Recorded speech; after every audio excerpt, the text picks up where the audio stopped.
사도행전 22장 12절입니다.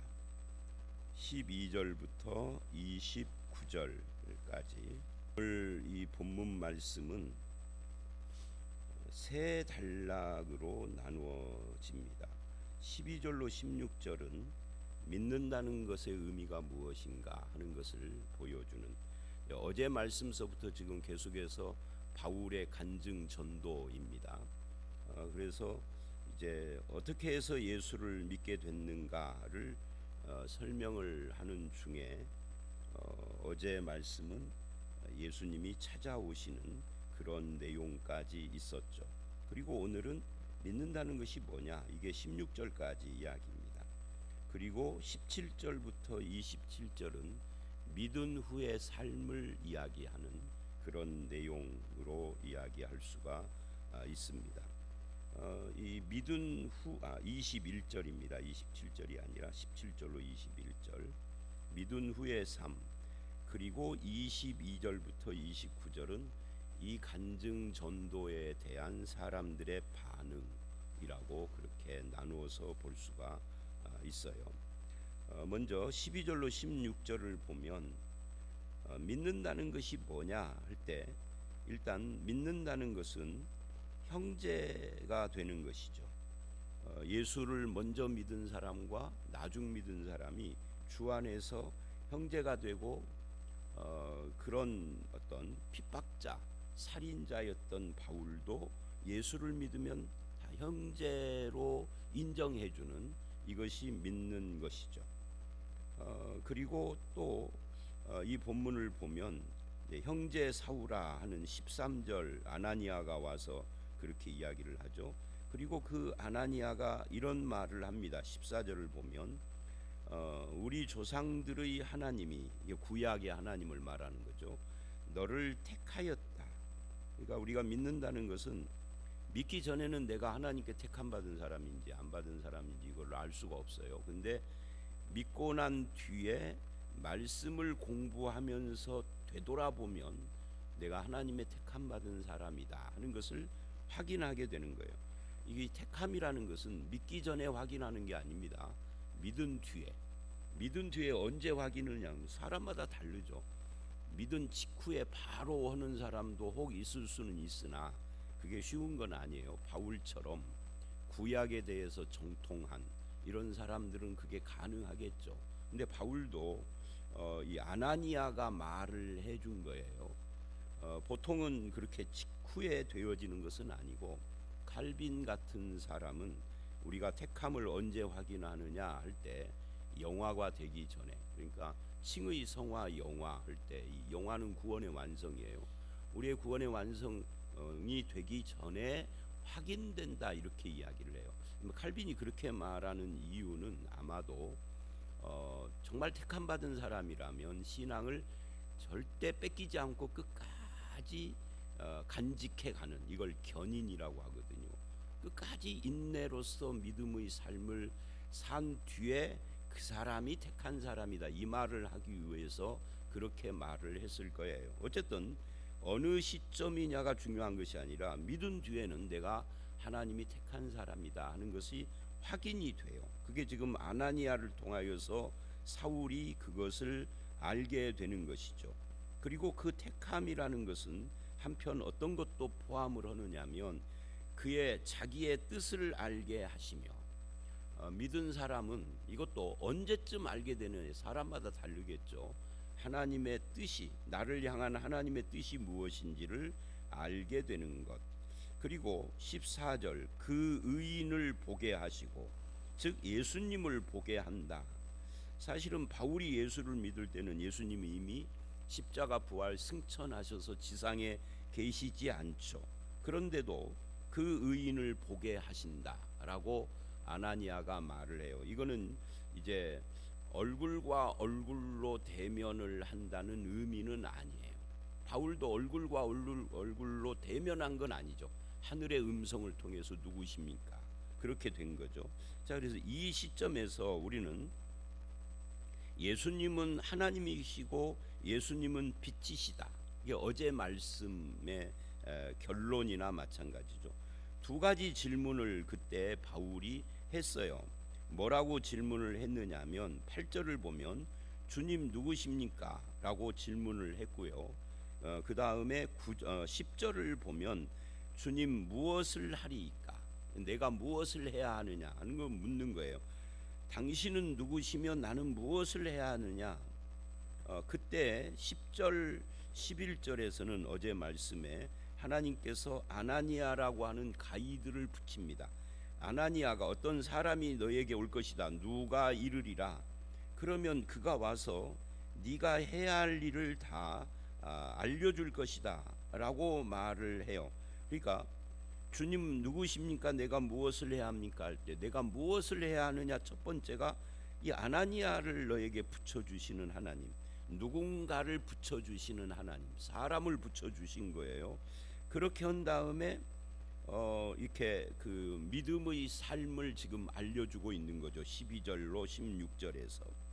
그러니까 사도 바울은 자기는 예수를 믿기 전에 과거에는 자기의 자의적 능동적 그런 삶을 살았어요.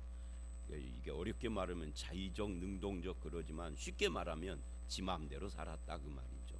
그런데 예수를 믿고 난 이 지금 현재는 피동적이라는 것은 어떻게 보면 무능력해 보이죠. 내가 무엇을 해야 할까? 아니 이 똑똑한 바울이 뭐를 해야 되죠? 어떻게 해야 되죠? 어디로 가야 되죠? 이렇게 묻는 거예요. 이 놀라운 변화죠.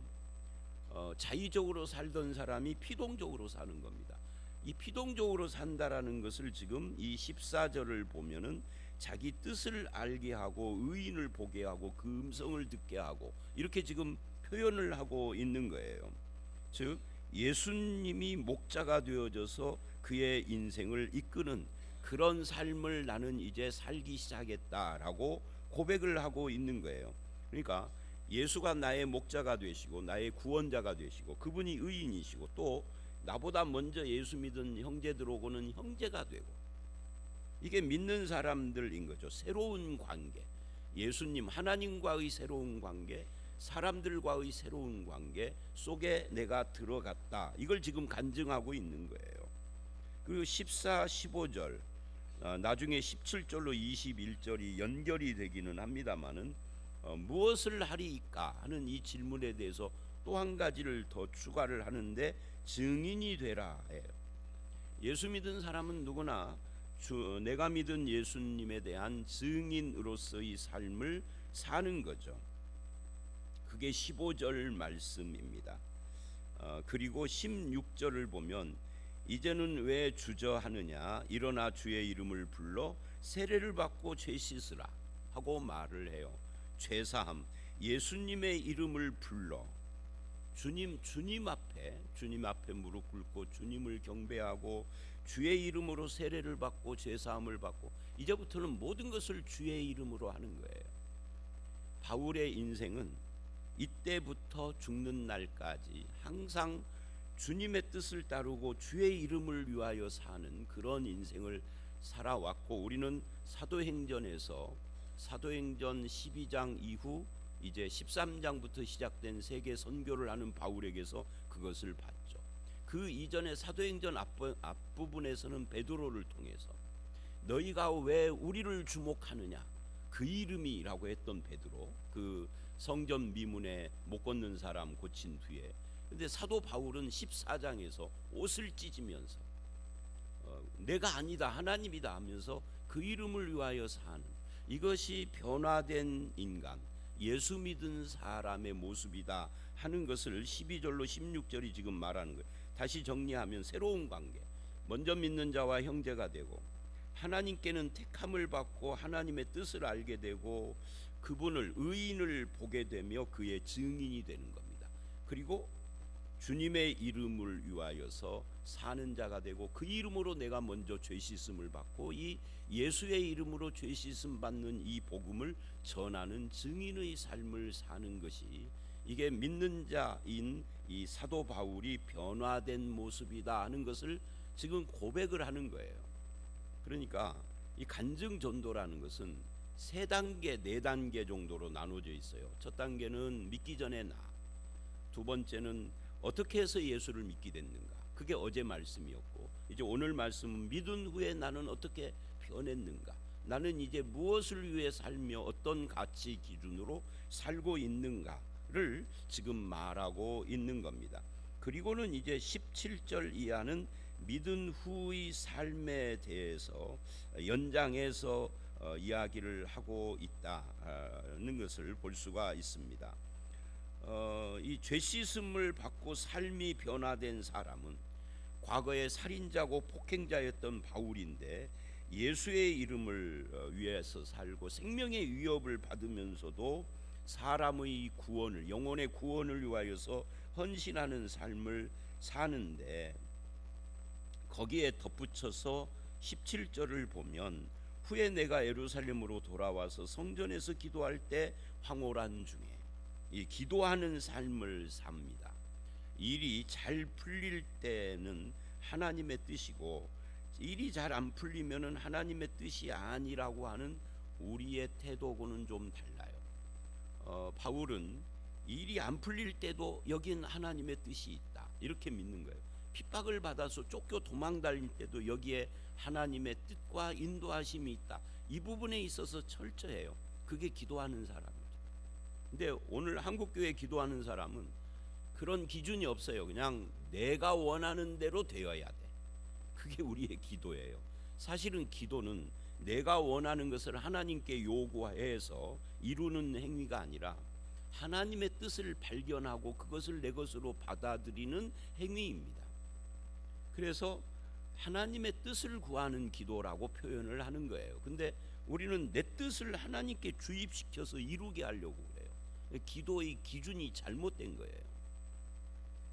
제가 이런 질문을 이제 성경 공부 같은 때 하는데, 하나님의 뜻을 위한 기도하고 내 뜻을 위한 기도하고 어느 것이 더 열심히 기도할까요?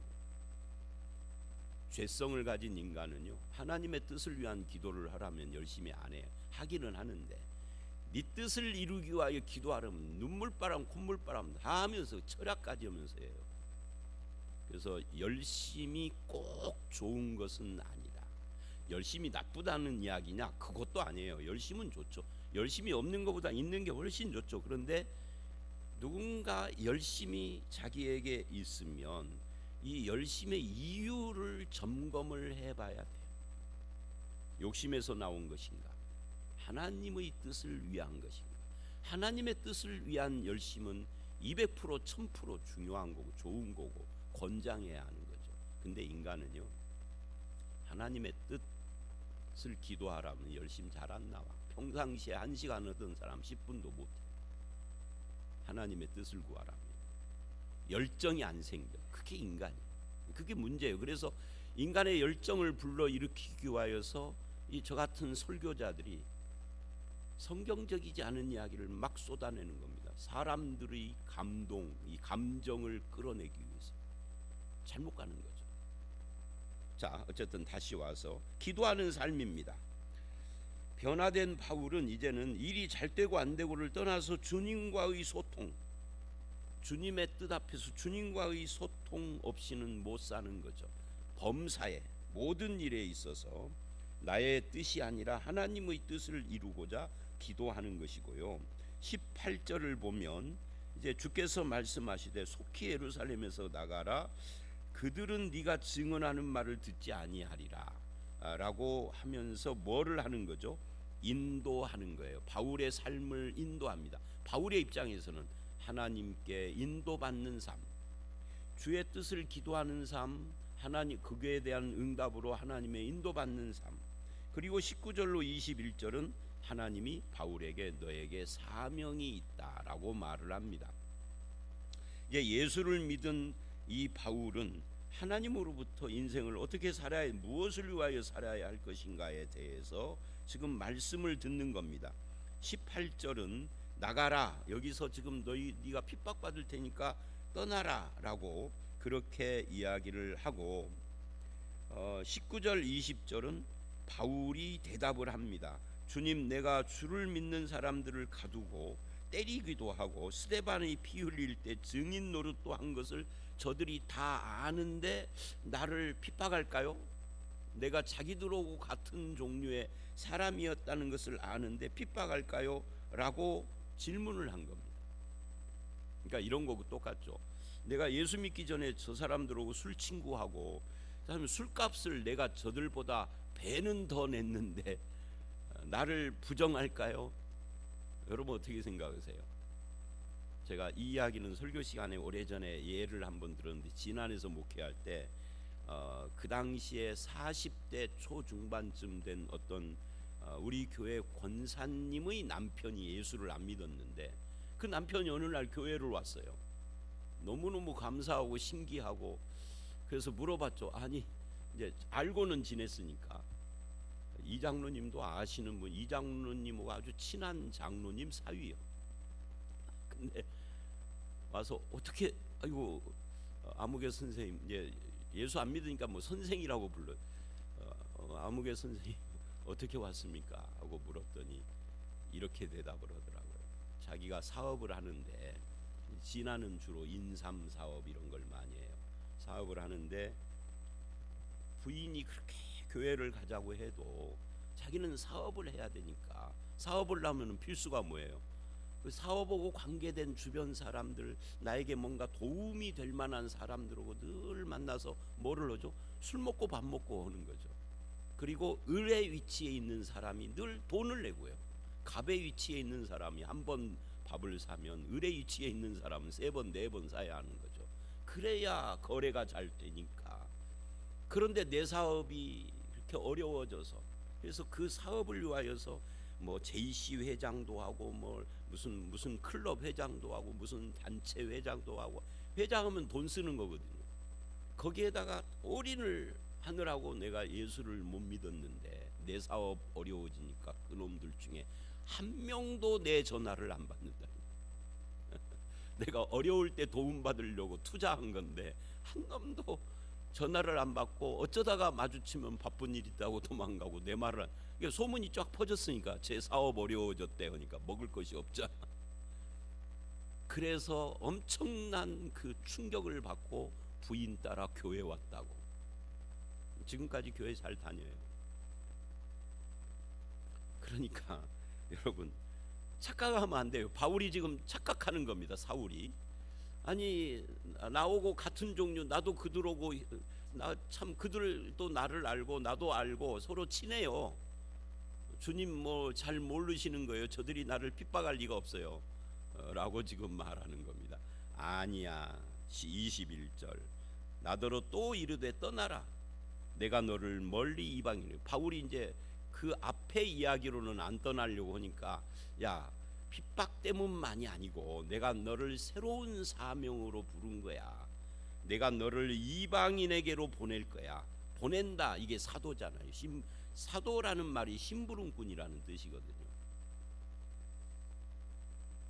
여기까지가 지금 바울의 간증 전도예요. 이제 이 말씀 다음에는 그러니 너희들도 예수 믿어라 라는 말을 하려고 했겠죠. 그런데 문제는 22절 이하의 반응이 전혀 달랐다는 거예요. 자, 어쨌든 이제 22절 이하를 보기 전에 이 17절로 21절, 특히 21절 말씀은 하나님께서 예수 믿는 사람에게 구원의 부르심, 이거는 믿게 하는 거잖아요. 구원으로 부르심과 함께 이 부르심에는 두 가지가 있어요. 구원으로 부르심, 그 다음에는 직업으로 부르심이에요. 소명이라고 그러죠. 그러니까 1차 소명은 구원이지만 2차 소명은 직업이에요. 그런데 이 직업 중에는 바울처럼 뭘로요? 이방인의 사도, 이것도 직업의 부르심이라고 표현을 할 수가 있습니다. 왜 직업이라는 말을 하느냐면 바울은 이방인의 사도고 저는 목사로 하나님이 부르신 거고 이건 구원하고 상관이 있는 게 아닙니다. 여러분은 목사도 아니고 선교사도 아니잖아요. 근데 여러분의 직업, 여러분의 가정, 거기도 하나님의 부르심이에요. 구원의 부르심과 이 직업의 부르심, 이 두 가지가 믿는 자는 누구에게나 다 있는 거예요. 예외가 없어요. 이 둘 중에 하나가 빠진 사람은 구원받은 사람이라고 할 수가 없죠. 다만 내가 구원으로 부르심 받았다라는 것은 교회에서 늘 설교나 이런 걸 통해서 확인을 하고 듣기 때문에 그런가 보다 하지만 직업이 나의 부르심이라는 것은 잘 생각을 안 해요. 목사나 선교사나 적어도 여전도사나 뭐 이런 거 해야 부르심이라고 그러지, 그냥 안 믿는 사장이 하는 회사의 내가 격리 사원인데 그게 무슨 부르심이냐, 우리는 그렇게 생각 아니에요. 성경은 그 자리도 하나님의 부르심이다. 그래서 직업의 부르심, 거기서 내가 부름받은 자로 살아야 해요. 사도 바울은 이방인들을 위해서 부름받은 자로, 노재석이는 목회자로 부름받은 자리에서 여러분은 여러분의 삶의 현장에 부름받은 자로, 이 부르심이라는 것이 굉장히 중요합니다. 그것에 대한 자부심을 가져야 하고요.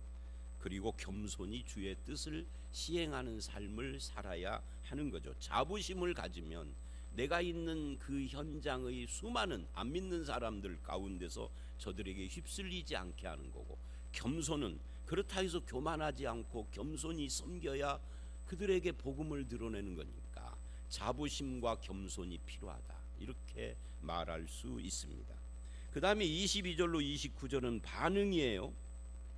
여러 가지 반응을 하는 중에 첫 번째는 분노입니다. 거기 보니까 이렇게 말을 해요. 이 말하는 것까지 그들이 듣다가 소리를 질러 이러한 자는 세상에서 없애버리자 하며 살려둘 자가 아니라 하며 떠들며 옷을 벗어던지고 티끌을 공중에 날리니, 분노입니다. 근데 이들은 왜 이렇게 분노를 했을까요? 이런 거죠. 티끌을 공중에 날렸다 하는 것은 말하자면 구약적인 모습으로 신성모독을 이야기를 하는 겁니다. 신성모독 또는 자존심, 자기들의 민족에 대한 자존심, 이런 것이 뒤엉켜서 저들이 편견 가운데 있는 거죠. 예수를 증거하는 것에 대해서 이렇게 반응을 보이는 거예요. 그 당시에 예루살렘은 믿는 자들이 수만 명이 있었지만 사실은 안 믿는 자들은 더 많았겠죠. 10,000명 정도라고 앞에 우리가 봤었잖아요. 근데 이 안 믿는 사람은 훨씬 더 많습니다. 교회 오면은 믿는 사람이 이렇게 많아 그러지만 밖에 가면은 믿는 사람보다 3배, 4배, 5배가 더 많아요. 우리나라 인구의 20%가 기독교인이라고 하면 사실은 지금은 20%가 못 돼요. 코로나 이후에 각 교회마다 줄었어요. 그러나 하여튼 계산하기 좋게 그러면 나 한 사람 믿는 사람보다 안 믿는 사람 4명 이상이 있다는 이야기잖아요. 10%라고 하면은 나 한 사람 믿을 때 9명이 안 믿는다는 거잖아요. 그러니까 이 세상을 보고 주눅이 들죠. 근데 바울은 그렇게 되지 않아요. 주눅이 들지 않아요. 그 다음에 22절 23절이 이제 그런 분노, 유대인들의 편견의 장벽이 얼마나 크냐 하는 것을 보여주는 겁니다. 저들의 민족적 우월감에서 나온 편견입니다. 하나님의 성민이라고 하는 것이 이렇게 복음을 거부하는 교만으로 표출이 되고 있는 이 배타적인 모습을 보여주는 겁니다. 그러나 성민의 축복은 사명을 위한 복의 통로로서 주신 것이지 배타적인 교만과 우월감을 위하여서 주신 것은 아니에요. 예수 그리스도가 오기까지 이스라엘의 사명 때문에 주신 거죠. 근데 이들은 그걸 몰라요. 예수님이 오시니까 예수님에게 대해서도 이렇게 반응을 해버린 것이죠. 그 다음에 두 번째 24절로 29절을 보면 이제 참 재밌는 이야기가 나오죠. 바울을 채찍질하며 신문을 하라 하고 천부장이 말하고 들어갔겠죠. 그래서 가죽줄로 바울을 매달았어요. 때리려고. 그때 바울이 백부장에게 내가 로마 시민권자야 라는 말을 했어요. 로마 시민권자는 재판 없이 때리거나 재판 없이 형을 가할 수 없다라고 하는 로마의 법이 있었답니다. 그러니까 이건 불법을 행하는 거고, 이것이 드러나게 되면은 자기네들을 지위가 어쩌면은 굉장히 위태로울 수 있는 엄청난 사건인 거죠. 그러니까 얼른 천부장에게 갔어요. 백부장이 로마 시민이라고 합니다. 그랬더니 천부장이 왔어요. 그리고는 이렇게 말을 해요. 네가 로마 시민이냐? 나는 28절 돈을 많이 들여 이 시민권을 얻었다. 난 돈 주고 양반 산 거야. 이렇게 지금 말을 한 거예요. 이 천부장도 참 어떻게 보면 천진난만하죠. 그랬더니 바울이 나는 태어나면서부터 나는 모태야라고 그렇게 대답을 했습니다. 우월이 딱 차이가 나버린 거. 우열이 바울이 훨씬 이렇게 뭐라 그럴까, 로마 시민에 있어서는 정통파에 속한 자라고 할 수가 있죠. 그러자 천부장이 바로 꼬리를 내려요. 29절 로마 시민인 줄 알고 그 결박한 것 때문에 두려워하니라 라고요. 이런 걸 보면 이 천부장의 이런 어떤 모습들을 보면 우리는 마치 코미디를 보는 것 같죠. 갑자기 납작 그 위험 있게 막 저놈 채찍으로 때려 했던 천부장이 갑자기 납작 엎드리는, 이게 사실은 천부장 개인의 모습이 아니라 이 세상과 이 세상 사는 사람들의 모습입니다. 사람들은 다 이 사람처럼 권력이나 힘이나 어떤 신분 앞에서 또는 그의 가지고 있는 외모와 스펙과 경제력이나 또는 학문 이런 것들 앞에서, 그 사람이 가지고 있는 앞에서 그 사람 앞에 이렇게 납작 엎드리는 것처럼 사람 평가를 그런 걸로 한다. 그래서 이랬다 저랬다를 하는 것이죠. 그런데 바울이나 저나 여러분 같은 예수 믿는 사람은 딱 한 가지 스펙만 가지고 있는 거예요.